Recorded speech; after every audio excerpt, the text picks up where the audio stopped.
Hello friends, আমি সুপ্রিয় আর আজকে আবার চলে এসেছি তোমাদের সামনে একটা নতুন ভিডিও নিয়ে। আমি এখন আছি মুর্শিদাবাদে। মুর্শিদাবাদ একটা ঐতিহাসিক প্লেস। অনেক ইতিহাস লুকিয়ে আছে এই শহরের মধ্যে।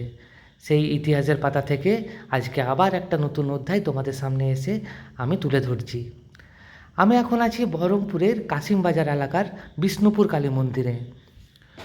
মুর্শিদাবাদ জেলার বহরমপুর বিষ্ণুপুর কালীবাড়ি। মা এখানে করুণাময়ী নামে পূজিত হন। নিত্যদিন চলে মায়ের পূজা অর্চনা, সন্ধ্যা আরতি। বিশেষত শনিবার আর মঙ্গলবার প্রচুর ভক্তের সমাগম হয়। যেহেতু পৌষ মাসে মায়ের আবির্ভাব, তাই সারা পৌষ মাস জুড়ে প্রতি বছর মন্দির প্রাঙ্গণে বিশাল মেলা বসে। মা এখানে খুবই জাগ্রত। আজ এর আজ এই মায়ের আবির্ভাবের আশ্চর্য ইতিহাসের কথা তোমাদের সামনে আমি কিছুটা তুলে ধরার চেষ্টা করব। তো নবাব সরফরাজ খান এর আমলে কাজের সন্ধানে মহারাষ্ট্র থেকে বাংলায় আসেন এক ব্রাহ্মণ। তার নাম কৃষ্ণানন্দ হোতা। তিনি কাশিমপুরের নবাবের অধীনে কাজ শুরু করেন। কৃষ্ণানন্দ হোতা খুবই ধার্মিক মানুষ ছিলেন, কিন্তু 60 বছর বয়স পর্যন্ত তিনি নিঃসন্তান ছিলেন। নবাবের কাছে কাজ করে তিনি অনেক অর্থ উপার্জন করেন।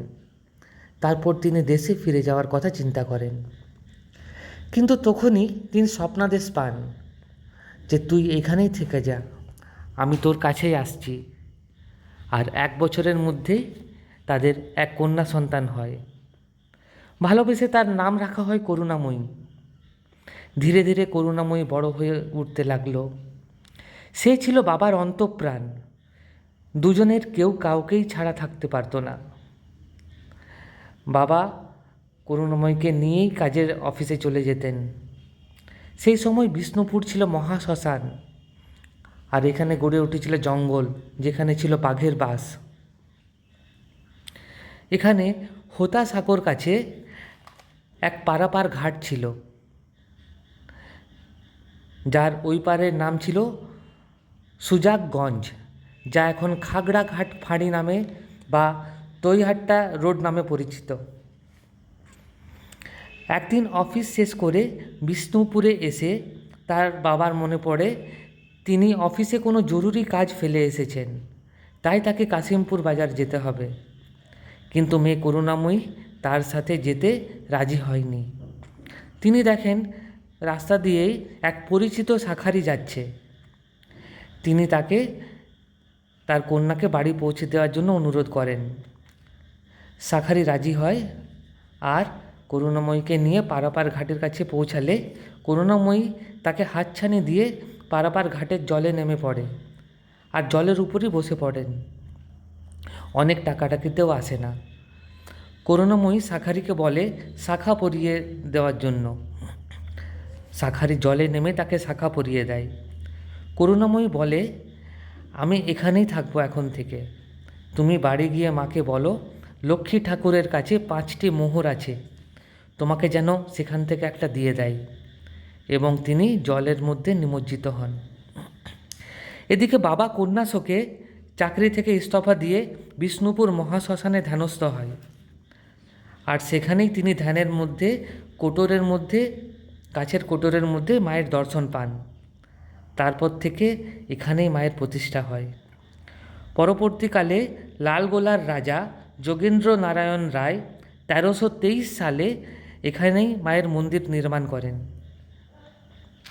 সেই কাল থেকে আজও একইভাবে চলে আসছে মায়ের পূজা অর্চনা। আর এই হচ্ছে সেই মন্দির যেটা আমি তোমাদের সামনে তুলে ধরছি এখন। এখানে একটা পার্কেরও ব্যবস্থা করা আছে, আর এখানে কিছু পাখি, কিছু মাছ এসবও রাখা আছে। তো এগুলো এখন তোমাদেরকে দেখাচ্ছি, এই পার্কেরই কিছুটা অংশ।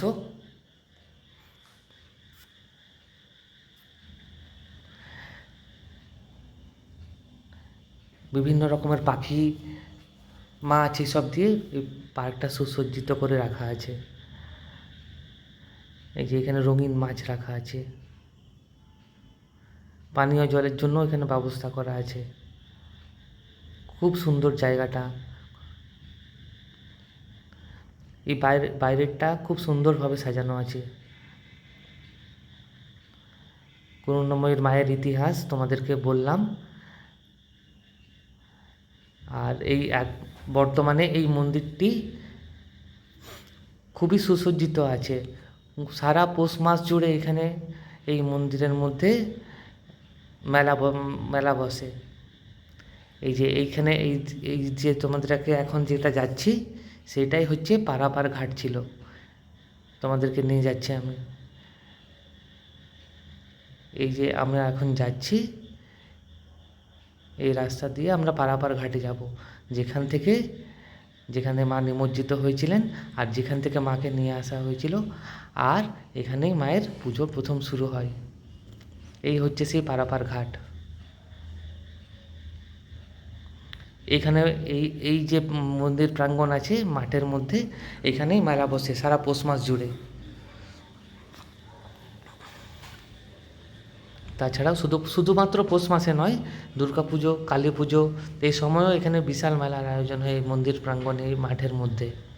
এই হচ্ছে সেই পারাপার ঘাট।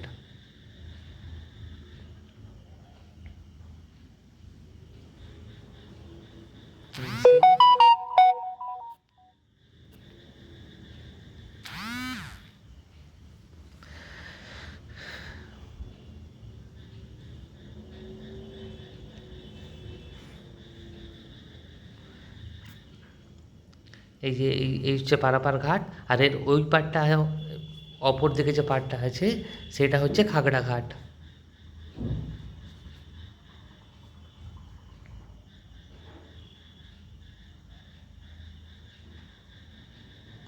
এই সেই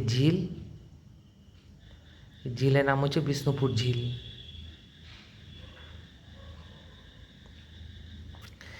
এই মায়ের কিছু ছবি তোমাদেরকে দেখাচ্ছি। এই মায়ের গল্প, বা গল্প নয়, সত্যির যে ইতিহাস আছে সেটা তোমাদের কেমন লাগলো আমাকে নিশ্চয়ই জানাবে। আশা করি তোমাদের ভালো লেগে থাকবে এই ইতিহাস।